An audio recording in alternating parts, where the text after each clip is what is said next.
Olá, colegas. Meu nome é Maritânia. Sejam bem-vindos ao Seminário de História da Educação do Polo de Teoflotone, produzido pelo Grupo 4. Nós somos uma equipe de 9 participantes. Somos nós: Cássia Rigel, Daniele Ramos, Doralice Santos, Ivonete Cardoso, Karine Barbosa, Lídia Oliveira, Maritânia Teixeira, Patrícia Bodol, Tatiane Ferreira. Esse seminário tem como tema o ensino religioso na proposta educacional da reforma e contra-reforma, e o ensino religioso nos dias de hoje diante da diversidade. E tem como professora Kátia Franciele Correia Borges. Antes de ser uma questão propriamente religiosa ou mesmo pedagógica, a presença da religião na escola pública é uma questão política, com antigas e profundas raízes históricas. A história da educação e igreja sempre estiveram articuladas e ambas influenciavam uma a outra, mas foi durante a Idade Média que essa relação se tornou mais intensa. Nesse período, a educação era baseada na doutrina cristã, com auge na teologia, e a ciência era considerada um dom de Deus, privilegiando o clero. A Igreja Católica possuía o monopólio da instrução e também no âmbito econômico e cultural, sendo que desta forma a visão do mundo se tornava o senso comum. No entanto, naquela época, o estilo de vida passava a ser mais dinâmico e mundano. E a sociedade passa a ter um novo modo de produção e de desenvolvimento econômico e social, com a invenção da imprensa, o que exigiu uma evolução quantitativa no que se refere à instrução dessa sociedade. Por isso, começaram a discutir a necessidade de instruir as classes subalternas e produtoras. Se até então o catolicismo promovia a alienação religiosa para que a exploração fosse suportada, o protestantismo surge como resposta à nova concepção de trabalho e à nova realidade vivenciada. Silva, em 2013, afirma que a reforma protestante foi um movimento religioso, econômico e político de oposição à Igreja Católica, que resultou na fragmentação da unidade cristã e na origem do protestantismo.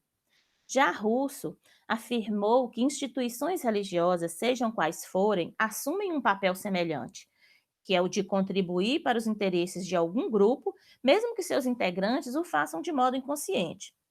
Essa reforma teve implicações relevantes na educação, pois Martim Lutero insistia em suas pregações, que o ensino deveria ser ministrado a todos, nobre, plebeu, rico e pobre.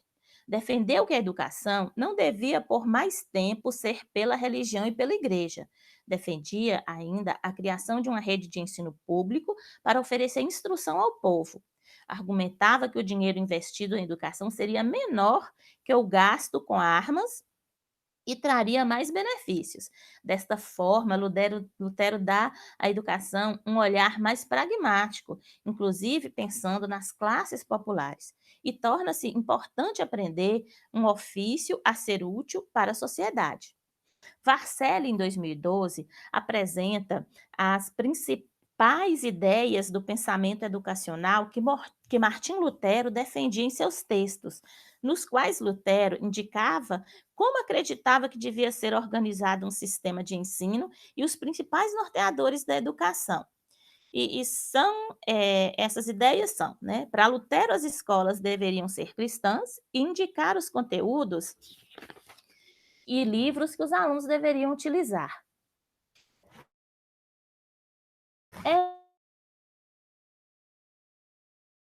Era contra o ensino baseado na oralidade e memorização e defendia a aprendizagem. Em relação ao currículo, defendia que o estudo da Bíblia deveria ser o centro e, por isso, era indispensável o ensino de línguas antigas. De forma mais modesta, também dava importância ao estudo das ciências, artes liberais e história, para que, assim, a criança tivesse acesso à sabedoria do mundo. Martim Lutero também valorizava o ensino da música e matemática, sendo que na universidade indicava o ensino da medicina e jurisprudência.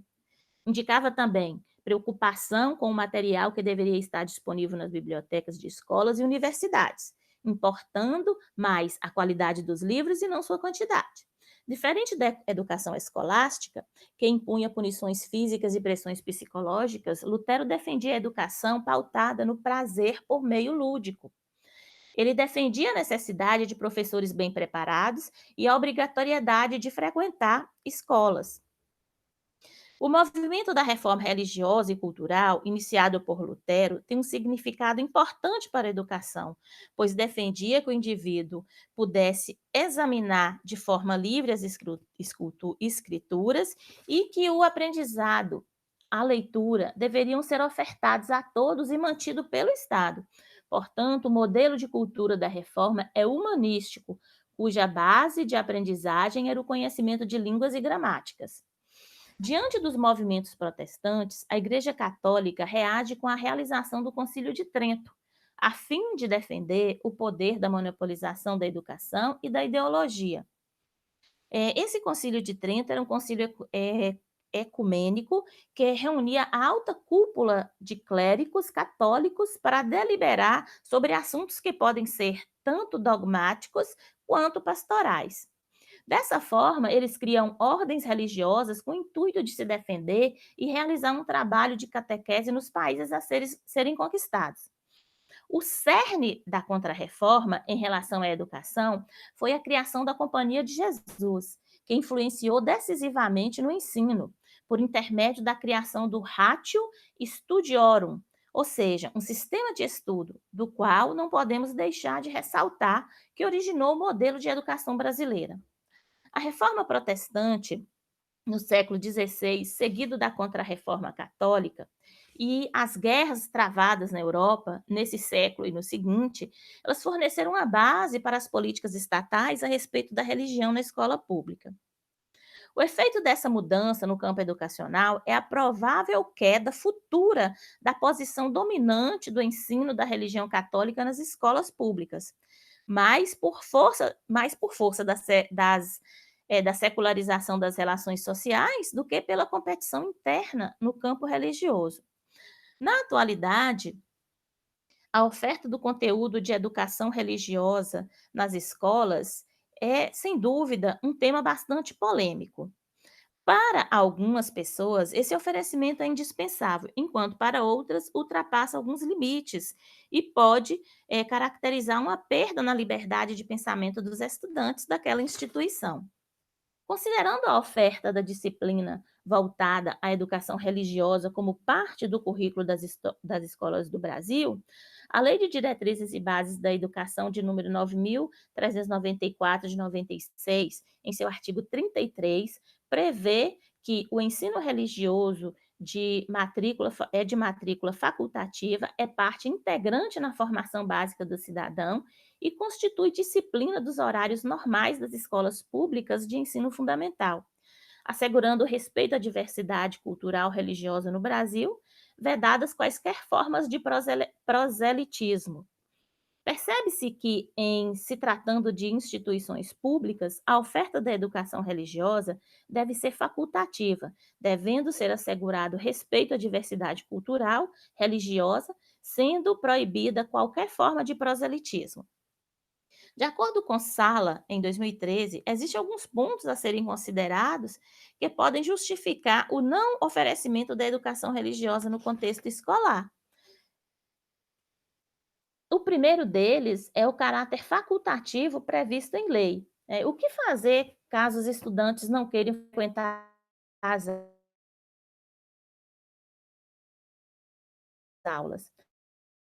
Cita-se também a questão do respeito à diversidade. Como garantir que os diversos estados, considerando um país plural como é o Brasil? E outro ponto a ser considerado é como que o professor responsável pela disciplina não incorra ao erro de impor suas crenças aos alunos. Além disso, é preciso considerar que a Constituição Federal do Brasil expõe que o Estado brasileiro é laico e, por meio de suas instituições, deve se manter neutro em relação a temas religiosos. Por fim, é citado mais um motivo para deixar o ensino religioso fora do currículo escolar, que é a essência da escola, pois cabe a ela usar os dias letivos para ensinar os estudantes sobre os diversos campos do conhecimento, e a maioria das escolas está longe de cumprir essa obrigação básica.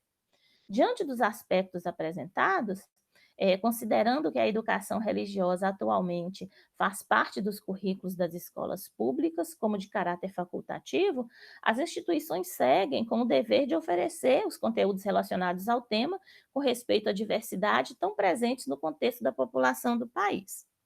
Apresentamos agora as referências, da nossa pesquisa. Desde já agradeço a atenção de todos, estamos disponíveis em caso de dúvidas e nos encontramos nos próximos seminários. Até lá.